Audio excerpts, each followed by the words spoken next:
Սիրելի ընկերներ, մինչ այս պահը միակ փաստը, որ մենք բոլորով այստեղ պարզեցինք, մեջբերելով ձեր թիմակցին, այն է, որ Վահագն Ալեքսանյանը մանկապարտեզ չի ուտում։ Շնորհավորում եմ այդ կապակցությամբ։ Եթե ես չլինեի ընդդիմադիր պատգամավոր, գուցե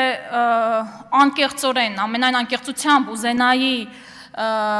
ձայն տայի, կողմ քվեարկեի պարոն Ալեքսանյանին, մի փոքր ես 3 օրվա խոսույթը կհամադրեի, հասկանայի գուցե իսկապես արժե գալ եւ կողմ քվեարկել, բայց այս 3 օրվա ընթացքում օրենսդիրի ներկայացուցիչը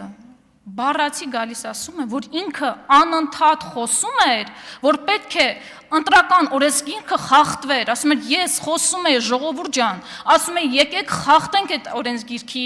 մեջ գրված տողերը, ես ասում եմ եկեք խախտենք ու ինձ ոչ մեկ չէր լսում։ Ժողովուրդ, ազգային ժողովի падգամավորը, ով որ օրենքների ընդունմանն ամասնակցում եւ այլն, չի կարող նման խոսույթ անել։ Այդպես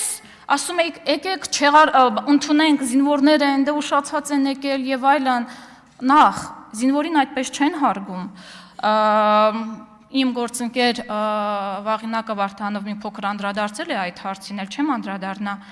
Եվ երկրորդ, ավելի կհակված լինեի հավատալու ձեր անկեղծության, եթե գոնե միտքն չէր, որ սա ընդունելով որպես նախադեպ, ինչ որ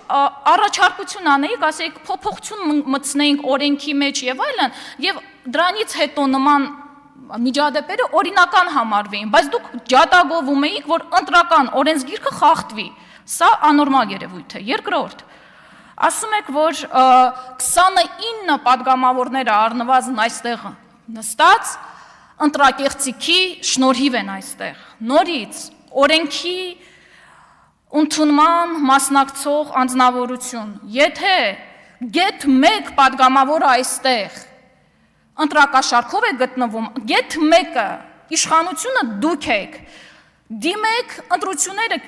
չեղյալ հայտարարեք եւ նոր ընտրություն հայտարարեք, սա ոչ թե առաջարկություն է, սա պարտադիր պահանջ է, ոչ մեկ իրավունք չունի ընտրակաշարքով հայտնվի այս շենքում, այս աթոռներին, ու եթե չեմ սխալվում, սահմանադրական դատարանում դրա մասին բազմիցս առաջարկությունը հնչել է, չեղարկեք ընտրությունների արդյունքները, ինչու եք օրինականացնում անօրինականը, եթե ըստ ձեզ է այդպես, էլի չեք անում, ուրեմն ես ինչպես հավատամ ձեզ, անկեղծ եմ ասում, ուզում էի,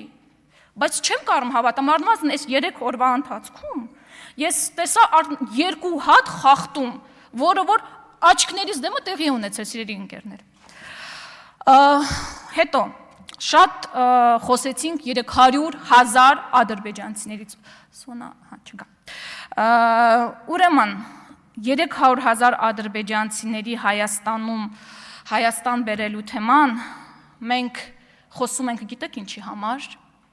որ հետո դուք բոլորով նորից հնարավորություն առիթ չլինի գալ այստեղ ներողություն խնդրելու, որպեսզի հետագայում նորից նույն սխալները չանեք։ Եվ շատ ցավով եմ մոտենում այն հարցին, որ ասում եք մենք չենք կարևորում Ադրբեջանի նախագահի ասածները, ժողովուրդ այդպես չեն աշխատում։ Չգիտեմ դուք ոնց եք պատրաստում բանակցությունների գնալիս։ Ամեն ասածը պետք է նկատել, հաշվի առնել, վերլուծել եւ քաղաքականությունը կառուցել այդ ամենը նաեւ հաշվի առնելով։ Հետևաբար ես հաճախ էի ասում մինչև այստեղ գալը, որ բանակցային գործընթացը տապալված է, բայց այս 3 օրվա ընթացքում համոզվեցի, թե ինչու է տապալված, որովհետև առնվազն ձեր հայտարարությունները դուք չեք հետևում, թե մեր տարածաշրջանում ինչ հայտարարություններ են անում, օրինակ երկրի ղեկավարները։ Եվ հետո, երբ որ գալիս եք, ասում եք, ուր են ադրբեջանցիները եւ այլն, ես դեռևս նախընտրականի ժամանակ հորդորում էի Նիկոլ Փաշինյանին, այսօր նաեւ ձեզ, եկեք ոչ թե ինձ, Արեգա Հովսեփյանին, ընդդիմադիր քաղաքական գործիչ է, դա կարող է ասել կամ ցանկացած ինչ-որ մի ընդդիմադիրի հերքեք,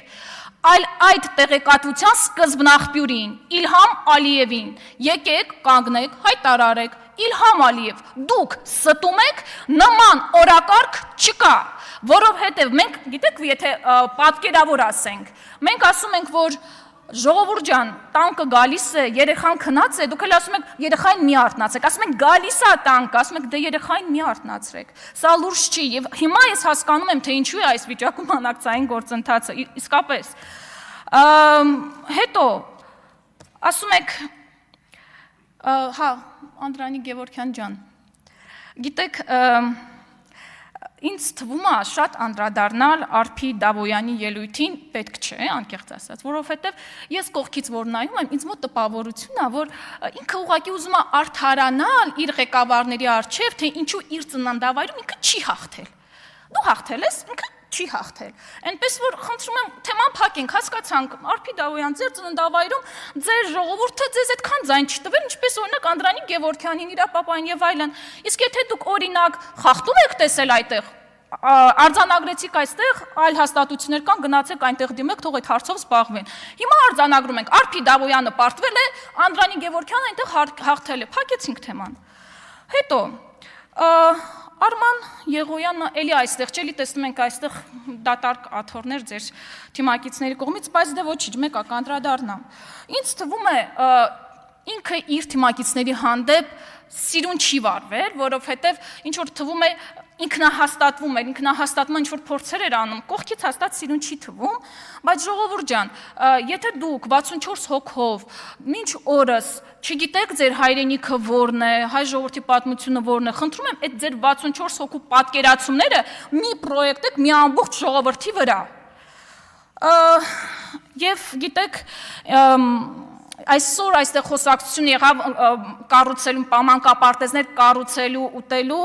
կամ խոստանալ կառուցելու ու չանելու, այս երկու խոսույթը եղավ։ Մենք առաջարկում ենք երրորդ խոսույթը, մանկապարտեզներ կառուցելու։ Օրինակ, Ուժեղ Հայաստան կուսակցության ղեկավարը իր սեփական, խնդրում եմ, սեփական միջոցները, ոչ թե կառավարության, ձեր որ պարտականություններ, իր սեփական միջոցներով կառուցել է 5 մանկապարտեզ։ Իջևանում, Ստեփանավանում, Սպիտակում, Ալավերդիում գյուղերը չեմ նշում։ Եվ հետո մենք Ուժեղ Հայաստանը խստորեն դատապարտում է մանկապարտեզների վաճառքը եւ դա մեզ համար պարսավելի երևույթ է։ Ամենայն պատասխանատվությամբ հայտարարում ենք։ Բայց կա նաեւ ավելի վատ, իմ կարծիքով, ավելի վատ երևույթ։ Օրինակ,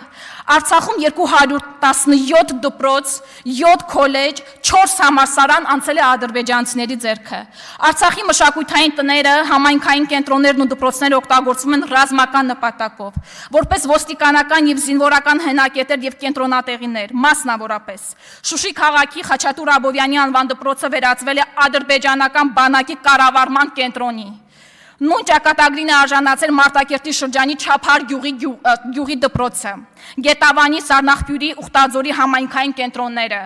Ու գիտեք, Ստեփանակերտի թիվ 1, թիվ 9, թիվ 4 դպրոցները վերաբացվել են որպես ադրբեջանական դպրոցներ։ Այնտեղ այսօր սովորում են ադրբեջանցի երեխաները։ Եվ այս ամենը մենք կարող ենք արձանագրել, գիտեք ինչպես, բացարձակապես Արբանյակով, Մենյան Արբանյակով արձանագրվածներն են սա, որովհետև ձեր իշխանության օրոք մենք չենք կարող գնալ այնտեղ ու դա տեսնել։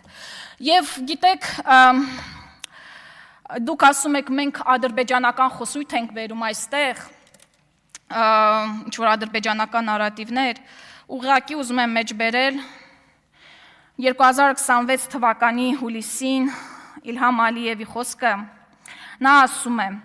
որ Եվրոպական հանձնաժողովում Եվրոպայի խորհրդում գործել է մեծ հակաադրբեջանական խումբ։ Նա պնդում է, որ ԵՄ նախկին բարձր ներկայացուցիչ Ժոզեփ Բորելը կապեր է պահպանել միջազգային դատարանի նախկին դատավոր Լուիս Մորանո Օկամպոյի հետ, որոնք ըստ նրա պնդումների ֆինանսավորվել են հայ գործարարի կողմից, ով որ այժմ գտնվում է կալանքի տակ։ 2026 թվականի հուլիսին մենք բոլորս գիտենք, թե ձեր իշխանության օրոք որ գործարարն է եղել կալանքի տակ, իսկ հենց այսպես են սիրում Հայաստանը եւ հայ ժողովրդին։